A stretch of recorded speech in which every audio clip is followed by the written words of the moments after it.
Assalamualaikum warahmatullahi wabarakatuh. Perkenalkan, nama saya Fitra Dana Soekardi dengan NIM 1960031. Nah, pada video kali ini masih dengan metode numerik.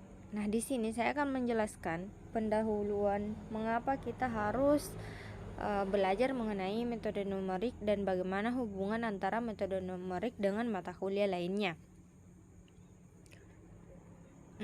Baik, langsung saja. Nah, bagaimana sih hubungan antara mata kuliah metode numerik dengan mata kuliah kalkulus, aljabar linear, dan matematika komputasi?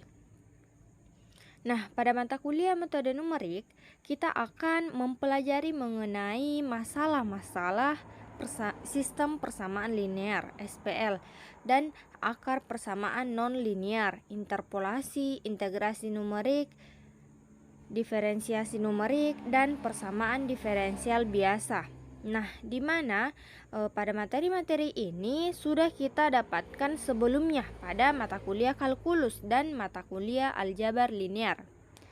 Nah, di mana sistem persamaan linear ini dan akar persamaan nonlinear dan interpolasi awalnya itu diperkenalkan dalam mata kuliah aljabar linear, sedangkan integrasi numerik, diferensial numerik, dan persamaan diferensial biasa itu awalnya kita kenal dan kita pelajari itu pada mata kuliah kalkulus. Nah, dalam mata kuliah kalkulus dan aljabar linear, kita telah menyelesaikan permasalahan-permasalahan di atas secara numerik. Akan tetapi, penyelesaian secara analitis ini terbatas. Artinya, tidak semua permasalahan itu dapat diselesaikan secara numerik.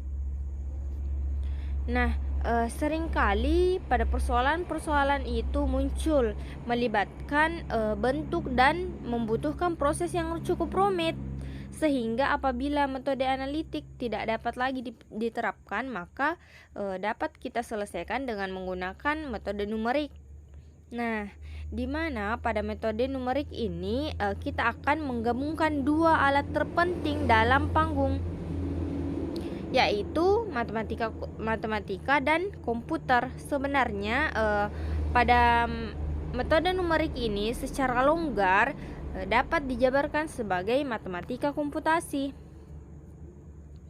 Nah, selanjutnya mengapa kita itu harus mempelajari metode numerik? Nah, metode numerik itu merupakan alat pemecahan masalah yang sangat ampuh dan sangat mempertinggi keterampilan dalam memecahkan masalah matematika.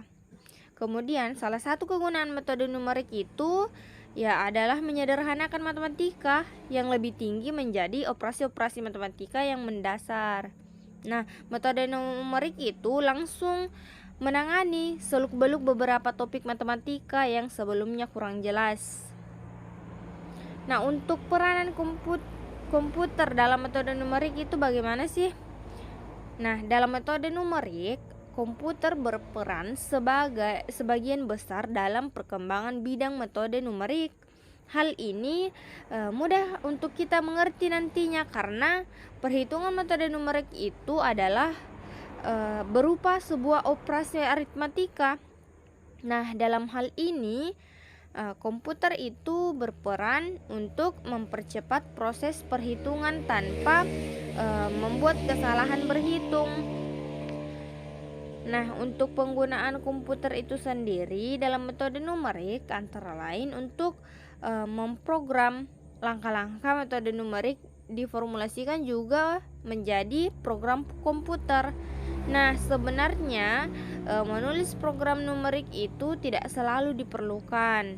Terdapat banyak program aplikasi komersil yang langsung dapat kita gunakan.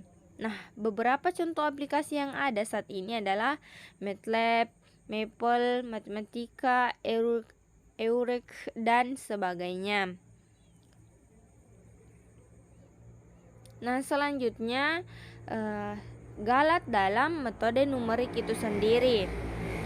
Nah, untuk galat dalam metode numerik, galat atau error itu dalam metode numerik adalah selisih yang ditimbulkan antara solusi hampiran terhadap solusi sejatinya.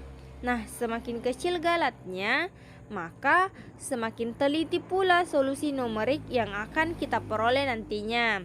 Nah, untuk galat akan selalu ada, karena hasil yang diperoleh dengan metode numerik itu merupakan hasil yang diperoleh dengan proses literasi untuk menghampiri nilai sesungguhnya.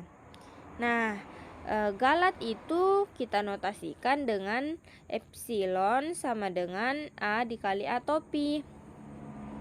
Untuk jenis-jenis galat itu berdasarkan sumber galat. Yang pertama galat pemotongan, yang kedua galat pembulatan, dan yang ketiga adalah galat bawaan. Nah, mungkin cukup itu yang sempat saya jelaskan pada pendahuluan metode numerik ini. Untuk video selanjutnya saya akan membahas materi-materi terkait yang ada dalam metode numerik. Lebih dan kurangnya mohon dimaafkan. Sekian, wassalamualaikum warahmatullahi wabarakatuh.